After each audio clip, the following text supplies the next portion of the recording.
A Republican megadonor by the name of Ken Griffin has decided that he's not in favor of Donald Trump running again in 2024, and basically has announced that if Trump is the nominee in 2024, or if he runs in 2024, he's not going to give him a dime.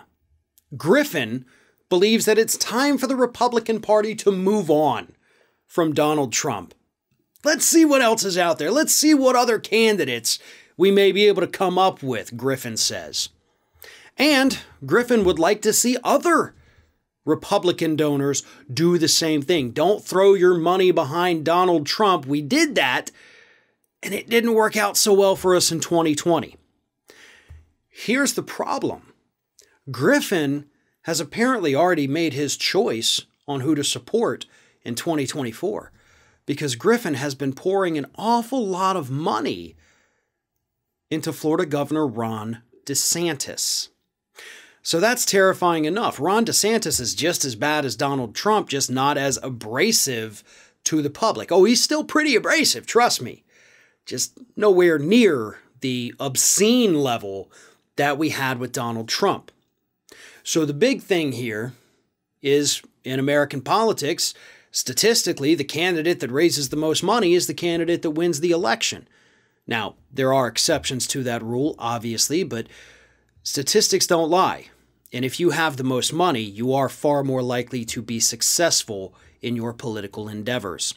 So if Mr. Griffin here is able to get other Republican megadonors to join in on his little crusade to not give money to Trump and to give it to other people, that could pave the way for somebody like Ron DeSantis. Could pave the way for a Josh Hawley, a Ted Cruz, a Kirsty Noem, all these other little wannabe Republican leaders out there who are still testing the waters about whether or not they want to run in 2024. But the money is already talking, and we're not even a year into the Biden administration at this point. But stories like this about these Republican donors not giving money to Trump, they are coming fast and furious right now because the moneyed interests understand that Trump can't win the election. Even running against, let's assume Biden also, runs for re-election, even though, he had said at one point he'd probably just be a one-termer, and, he's older, he's up there, his health may not be enough to where he says, yes, I'm definitely running again. But either way, I still don't think Trump has a huge, great chance of beating Joe Biden, not with his history. And apparently I'm not the only one that thinks that. The big money Republican donors, like Ken Griffin, are also thinking the same thing. That's why they want to go with other candidates. But they're not going with cooler heads. They're going with people who would basically enact the same kind of policies we saw under Donald Trump, except their Twitter feeds might not be as embarrassing and hateful as what we saw out of Donald. And that's where we are today. Kind of stuck between a rock and a hard place, right? Not just the public, but really these donors.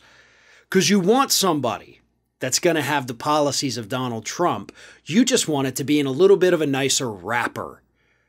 So we're going to end up with a Republican nominee in 2024, I am firmly convinced, that is just as bad as Donald Trump, but may not seem like it on the surface. And that, unfortunately, is going to allow the media to go out there and craft a narrative of, oh, well, they're more of a moderate Republican.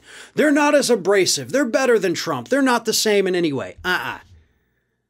Look at all the people who are, either testing the water or toying with the possibility of running in 2024.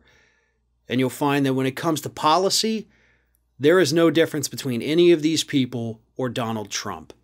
The only difference we're going to see is which person, which candidate the big money donors get behind. And right now, it's looking like that's going to be not Donald Trump, but Ron DeSantis instead.